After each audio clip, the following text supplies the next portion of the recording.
Bible quiz తెలుగులో 33వ ఎపిసోడ్కు మన ప్రభు అయిన యేసుక్రీస్తు పేరట మీ అందరికీ ప్రేమపూర్వకమైన స్వాగతం, సుస్వాగతం. ఇది బహుమతి అందించే బైబిల్ క్విజ్. ప్రతి నెల 2వ శనివారము మరియు చివరి ఆదివారంలో ఈ బైబిల్ క్విజ్ నిర్వహించడం జరుగుతుంది. అన్ని ప్రశ్నలకు సరైన సమాధానం తెలియజేసిన మొదటి వ్యక్తికి 500 రూపాయలు బహుమతి అందచేయడం జరుగుతుంది. ప్రశ్నలన్నింటినీ జాగ్రత్తగా విని సమాధానాలు సిద్ధం చేసుకొని ఫోన్ చేయడం ద్వారా కానీ, లేక వాట్సాప్ చేయడం ద్వారా కానీ, లేకపోతే కామెంట్ బాక్స్లో కామెంట్ చేయడం ద్వారా కానీ సమాధానాలు తెలియజేయగలరు. సమాధానాలు తెలియజేయవలసిన ఫోన్ నెంబరు 9553592673. మీరు మీ ఇంట్లోనే ఉండి మీకున్న బైబిల్ పరిజ్ఞానాన్ని మీకు మీరే పరీక్షించుకోవటానికి, దేవునిలో ఆత్మీయంగా ఎదగటానికి, బైబిల్ని మరింత పరిశీలనాత్మకంగా చదవటానికి ఈ బైబిల్ క్విజ్ మీకు ఎంతగానో ఉపయోగపడుతుందని ఆకాంక్షిస్తున్నాం. బైబిల్ క్విజ్ తెలుగులో 32వ ఎపిసోడ్ విజేత పశ్చిమ గోదావరి జిల్లా నెలమూరుకు చెందిన వై సుధా గారు. సుధా గారు, మీకు మా S&S ఐడియాస్ యూట్యూబ్ ఛానల్ తరపున, ఈ కార్యక్రమంలో పాల్గొనుచున్న మా అభ్యర్థులందరి తరపున హృదయపూర్వకమైన శుభాభినందనలు. దేవుని ప్రేమ, మన ప్రభు అయిన యేసుక్రీస్తు కృప ఎల్లవేళలా మీకు తోడై ఉండాలని హృదయపూర్వకంగా ప్రార్థిస్తున్నాం. బైబిల్ క్విజ్ తెలుగులో 32వ ఎపిసోడ్లో పాల్గొని సమాధానాలు తెలియజేసిన మిగిలిన సభ్యులందరికీ కూడా వందనములు. బైబిల్ క్విజ్ తెలుగులో 33వ ఎపిసోడ్లోని ప్రధానమైన అంశం సూచక్రియలు, మహత్కార్యములు. ఈ ఎపిసోడ్లో మొత్తం 25 ప్రశ్నలు ఉంటాయి. ఈ ప్రశ్నలన్నింటినీ మత్తయి, మార్కు, లూకా, యోహాను సువార్తలు మరియు అపోస్తలుల కార్యముల నుండి మాత్రమే సేకరించడం జరిగింది. ఈ విషయాన్ని అభ్యర్థులు గమనించగలరు. ప్రశ్నలు మొదలు పెట్టుకుందాం.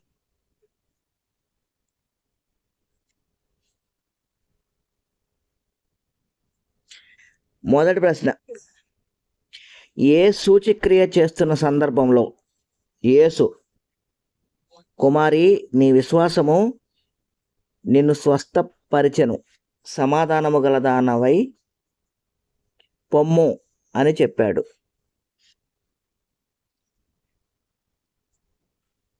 రెండో ప్రశ్న, ఏ సూచక్రియ చేస్తున్న సందర్భంలో యేసు నీవు వెళ్ళుము, నీ కుమారుడు జీవించును అని చెప్పాడు?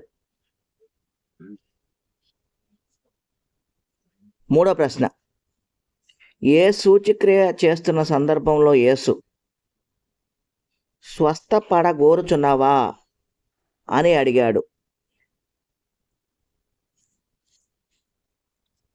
నాలుగో ప్రశ్న, ఏ సూచక్రియ చేస్తున్న సందర్భంలో యేసు నీవు వెళ్ళుము, నీ విశ్వాసము నిన్ను స్వస్థపరిచెను అని చెప్పాడు? ఐదో ప్రశ్న, ఏ సూచక్రియ చేస్తున్న సందర్భంలో యేసు అమ్మా నీ విశ్వాసము గొప్పది, నీవు కోరినట్లే నీకు జరుగునుగాక అని చెప్పాడు? ఆరో ప్రశ్న, ఏ సూచక్రియ చేస్తున్న సందర్భంలో యేసు నాకిష్టమే, నీవు శుద్ధుడవు కమ్ము అని చెప్పాడు?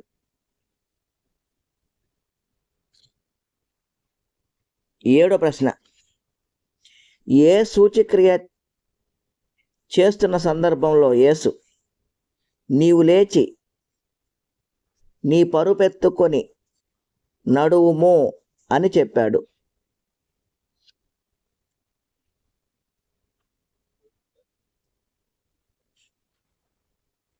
ఎనిమిదో ప్రశ్న, ఏ సూచక్రియ చేస్తున్న సందర్భంలో యేసు ఇక వెళ్ళుము, నీవు విశ్వసించిన ప్రకారము నీకు జరుగునుగాక అని చెప్పాడు.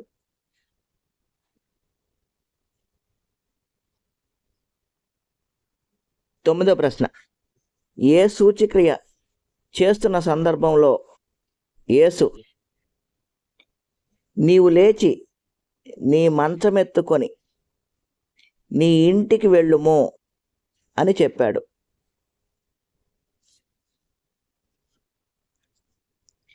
పదో ప్రశ్న, ఏ సూచక్రియ చేస్తున్న సందర్భంలో యేసు నేను ఇది చేయగలనని మీరు నమ్ముచున్నారా అని అడిగాడు.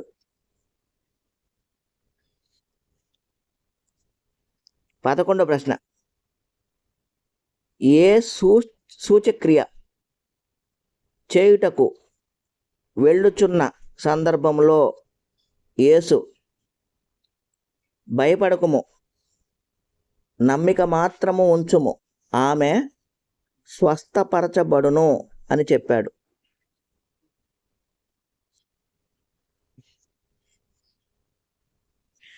12వ ప్రశ్న, ఏ సూచక్రియ చేయడం వలన యేసు పట్టణములలో బహిరంగముగా ప్రవేశింపలేక వెలుపల అరణ్య ప్రదేశములలో ఉండెను.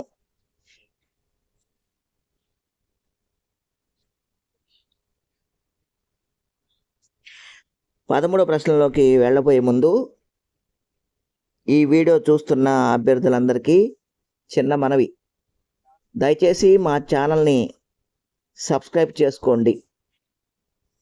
అంతేకాకుండా ఈ ఛానల్లో నిర్వహించబడుతున్న క్విజ్ కార్యక్రమాలు మీతో పాటు అనేకులు చూడటానికి అనుకూలంగా ఈ వీడియోను లైక్ చేయండి. అంతేకాకుండా వీటిని మీకు తెలిసిన వారికి షేర్ చేయడం ద్వారా దేవుని పనిలో మాతో కూడా సహకరించండి.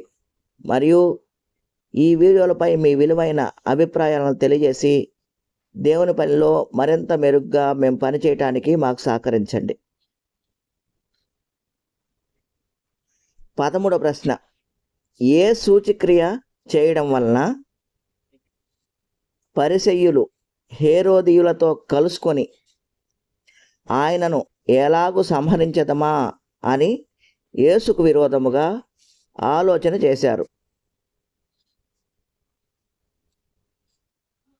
14వ ప్రశ్న, ఏ సూచక్రియ చేసినందువలన పరిసయ్యులు యేసును దేవుని వద్ద నుండి వచ్చినవాడు కాడు అని చెప్పారు.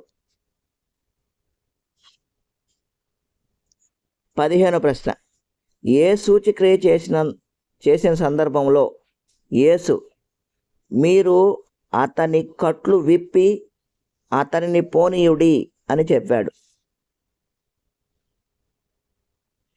16వ ప్రశ్న, ఏ సూచక్రియ చేసిన తరువాత యేసు ఆమెకు ఆహారము పెట్టుడి అని చెప్పాడు.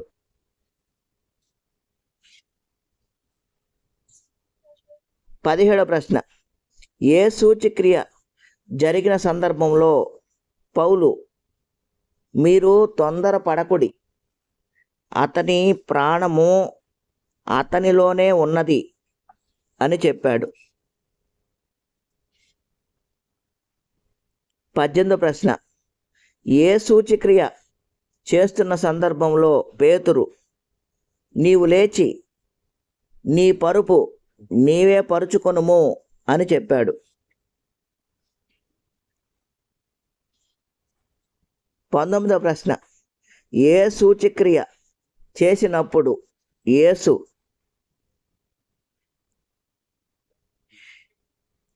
శిష్యులు ఆయన యందు విశ్వాసముంచారు.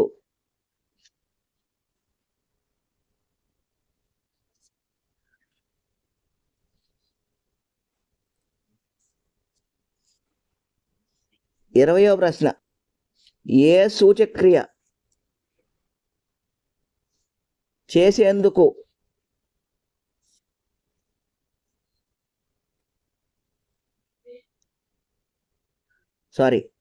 ఏ సూచక్రియ చేసినందుకు పౌలు శీలలు గ్రామపు చావిడిలోనికి అధికారుల యొద్దకు ఈడ్చుకొని పోబడ్డారు? 21వ ప్రశ్న, ఏ సూచక్రియ చేస్తున్న సందర్భంలో యేసు ఆకాశం వైపు కన్నులెత్తి నిట్టూర్పు విడిచాడు? 22వ ప్రశ్న,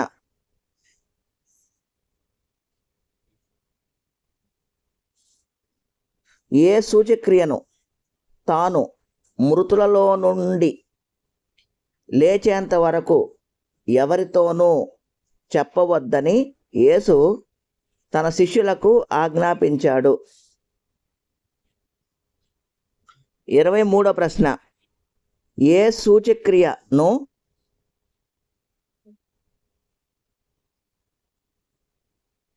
చేయుటకు వెళ్ళుచున్నప్పుడు జనసమూహములు త్రొక్కిసలాడి యేసు మీద పడ్డారు?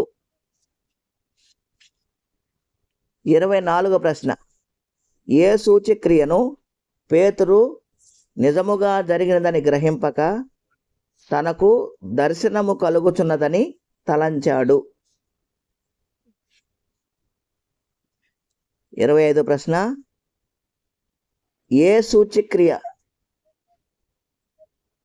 జరిగిన సందర్భంలో చెరసాల నాయకుడు కత్తి దూసి తన్ను తాను చంపుకొన ప్రయత్నించాడు? ఇవండి మొత్తం మీకు ఇచ్చిన 25 ప్రశ్నలు. వీటికి సరైన సమాధానాలు చేయమని మిమ్మల్ని అందరినీ ఆహ్వానిస్తున్నాను. తిరిగి జూన్ 2వ శనివారంలో జరగబోయే బైబిల్ క్విజ్ తెలుగులో 34వ ఎపిసోడ్లో కలుసుకుందాం. అంతవరకు అందరికీ నమస్కారం, వందనములు.